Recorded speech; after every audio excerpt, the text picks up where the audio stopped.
Hello friends, स्वागत है आपका बहुत बहुत गतिमान टेक्निकल हब में।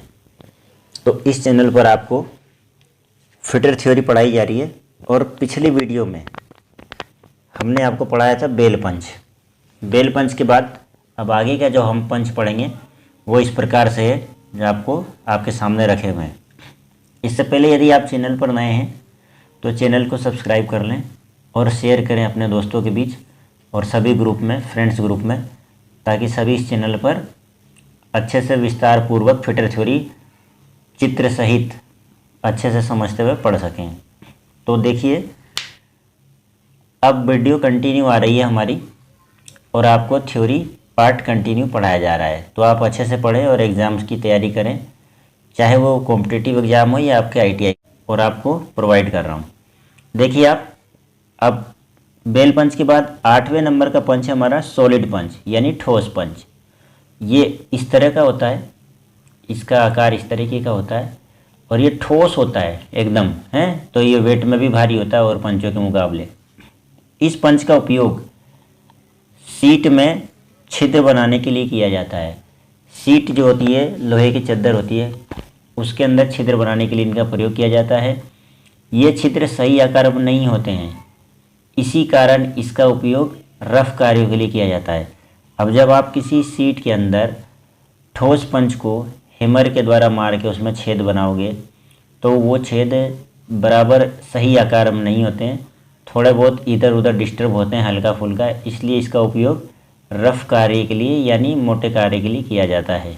ठीक, फिर अगर छेद सही आकार में नहीं बनते तो उन्हें फिनिशिंग करनी पड़ती है, घिसना पड़ता है चारों ओर से, तो उसको सुधारना पड़ता है, इसलिए ठोस पंच का उपयोग रफ कार्यों में किया जाता है। दूसरा पॉइंट देखिए, इसके द्वारा छेद करते समय सीट के नीचे नट रखना आवश्यक होता है, हैं।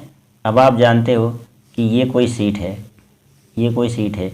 अब आप इसके ऊपर कोई पंच रखो, यहाँ पे मारोगे छेद करने के लिए कोई भी पंच, हैं, तो आपको पता है सीट के नीचे कोई इस तरीके का नट आपको रखना पड़ेगा, इस तरीके का नट है, और यहाँ होल रहेगा, तभी ये जो पॉइंट है पंच का वो छेद करते हुए इस होल में जाएगा, तो इजीली यहाँ पर सीट में अच्छे से छेद हो पाएगा।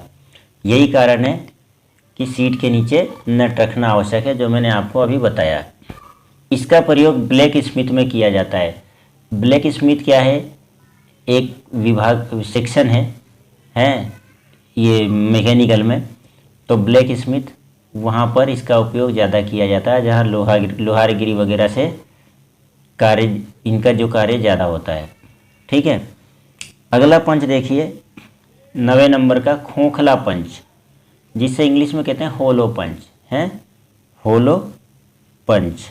ठीक, तो होलो पंच इस आकार का होता है, देख लीजिए आप, यहाँ एक होल होता है छोटा सा और ये शार्प होता है किनारा, ये गोल राउंड है ना, शार्प होता है, यही किसी भी गैस्केट में, गत्ते में छेद करता है, और ये अंदर से खोखला होता है, इस कारण ये विंडो दिखा रखा आपको। तो इस तरह का ये पंच होता है। इसका पहला पॉइंट देखते हैं, इसका प्रयोग मुलायम सीट यानी सॉफ्ट मेटल में छेद करने के लिए किया जाता है। अब सॉफ्ट मेटल कौन सा होगा, है सॉफ्ट मेटल या सीट जो भी कुछ होगा, तो देखिए जैसे गत्ता है ये सॉफ्ट होता है, चमड़ा सॉफ्ट होता है, गैस्केट सीट ये भी सॉफ्ट होता है। अब नरम अलोह धातु और लोहे की पतली चादरें ये मेटल होते हैं, तो ये पतली चादरों में भी इसका प्रयोग होता है होलो पंच का, याद रखना यहाँ इनका प्रयोग होता है। सेकंड पॉइंट की बात करें तो ये इनकी बॉडी भीतर से खोखली होती है, इनकी बॉडी जो क्या होती है भीतर से खोखली होती है, हैं, और ये छिद्र के अनुसार कई साइज़ों में मिलते हैं, जैसे 5 mm, 10 mm, 20 mm etc, इन साइज़ों में ये मिलते हैं।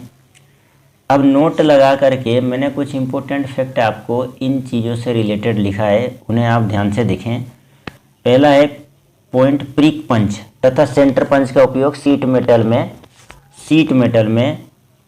मेटल कार्यशाला में धातु की चद्दरों पर पंचिंग करने के लिए किया जाता है। अब सीट मेटल का जो वर्कशॉप होता है ना, वहाँ पे प्रिक पंच का जिसका कोण 30 डिग्री और सेंटर पंच का जिसका कोण 90 डिग्री का उपयोग किया जाता है सीट मेटल में। शीट मेटल कार्यशाला में धातुओं की चद्दरों पर पंचिंग करने के लिए, ठीक, याद रखना इसको। इनका प्रयोग कहाँ होता है? धातुओं की चद्दरों पर पंचिंग करने के लिए। सेकंड पॉइंट देखिए, प्रिक पंच का प्रयोग अंकित रेखाओं पर, यानी जो रेखाएं बनाई जा चुकी है शीट के ऊपर, लोहे की शीट के ऊपर, सूक्ष्म महीन मार्किंग के लिए किया जाता है। तो पिन पंच जो प्रिक पंच जो होता है, आपको मैंने बताया था कल भी कि इसका कोण 30 डिग्री होता है, नोक का कोण, अंतर्गत कोण। तो जिस भी पंच का या किसी भी चीज़ के नुकीले भाग का कोण जितना कम होगा वो उतना ही ज़्यादा नुकीला होगा। अब ये 30 डिग्री का है तो थोड़ा नुकीला होता है, इसलिए क्या होता है, महीन मार्किंग के लिए इसका प्रयोग किया जाता है, यानी बारीक मार्किंग के लिए, सूक्ष्म मार्किंग के लिए, जिसके कारण मार्किंग रेखा स्पष्ट व स्वच्छ दिखाई दे। ठीक, जहां आपने स्क्राइबर से निशान लगाए या किसी भी चीज़ से आपने निशान बनाया मार्किंग के लिए, अब वो तो ऐसा निशान तो मिट सकता है, इसलिए उसको स्थायी बनाने के लिए प्रिक पंच के द्वारा छोटे छोटे मार्किंग कर लिया जाता है, जो अंत तक स्थायी रूप से बना रहता है। ठीक है, आइए चलते हैं आगे की ओर। तीसरा पॉइंट देखिए, ठोस पंच का प्रयोग किसी पतली प्लेट में या शीट में छेद करने के काम आती है। ठोस पंच का प्रयोग कहाँ होता है? पतली प्लेट में या शीट में छेद करने के काम आता है। खोखला पंच जो है, होलो पंच का उपयोग मुलायम शीट में होल या छिद्र बनाने के काम आता है। तो यहाँ पर आपके पंच खत्म हो गए।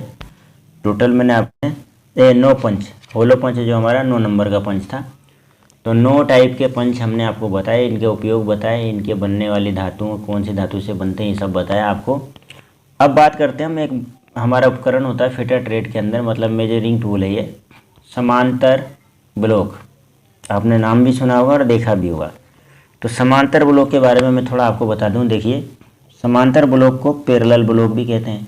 पहला ही क्वेश्चन यहाँ से बन जाएगा आपके, पैरेलल ब्लॉक क्या होता है, समांतर ब्लॉक। ये परिशुद्ध फिनिश किए गए मानक स्टैंडर्ड साइज में तैयार किए होते हैं। अब ये इनको कैसे बनाते हैं? मानक स्टैंडर्ड साइज में परिशुद्ध।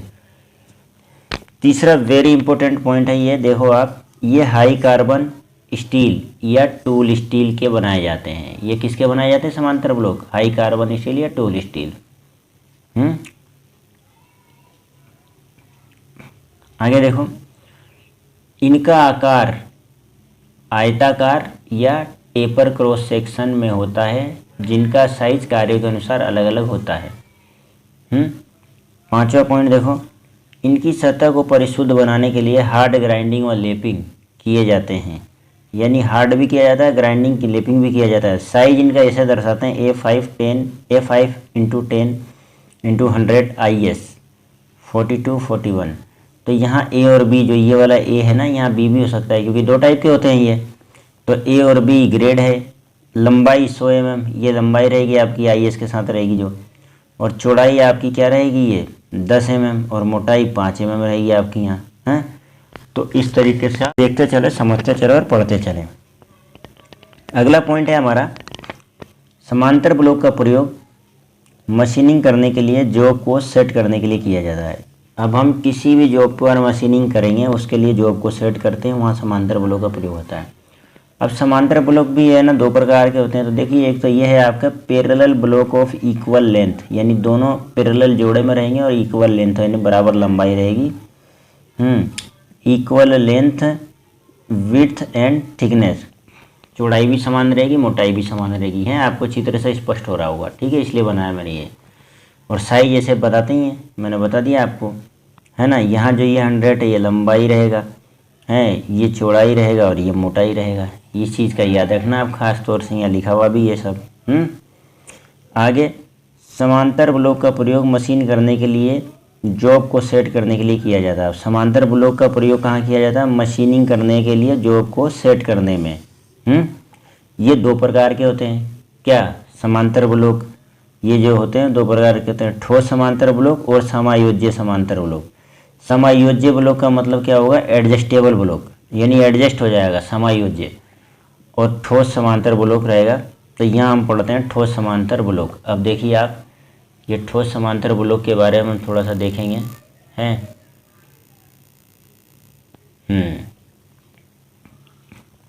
ये आयताकार क्रॉस सेक्शन वाले टूल स्टील के होते हैं। आयताकार क्रॉस सेक्शन बोले तो यही वाला, ये वाला इस तरीके का है, ध्यान से देख लेना। ये टूल स्टील के बने होते हैं, ये बता दिया इसने, आयताकार क्रॉस सेक्शन वाले टूल स्टील के होते हैं। इसका प्रयोग अधिकतर मशीन शॉप में होता है। तो ठोस समांतर पैरेलल ब्लॉक का यूज मशीन शॉप में ज़्यादा होता है। ये हमेशा जोड़े में होते हैं। इनकी पूरी लंबाई वर्ग एवं समानांतर बनाते हैं। पूरी लंबाई जो है वर्गाकार और समानांतर बनाते हैं। ये 2 ग्रेड ए व बी में मिलते हैं। ये ज़्यादा परिशुद्ध होते हैं, ये टूल रूम में मिलते हैं। जो ये होता है वो ज़्यादा परिशुद्ध होता है, तो ये टूल रूम में प्राप्त होता है या मिलता है। और बी जो है बी मशीन शॉप में काम आता है या वर्कशॉप में काम आता है। तो ये तो आपके ठोस समांतर ब्लॉक की बात हो गई। अब एडजस्ट समांतर ब्लॉक, एडजस्ट ब्लॉक जो है आपका, अभी मैंने जो आपको बताया था समायोज्य एडजस्टेबल ब्लॉक है, वो इस तरीके का होता है। देखिए आप चित्र एडजस्टेबल का समायोज्य ब्लॉक।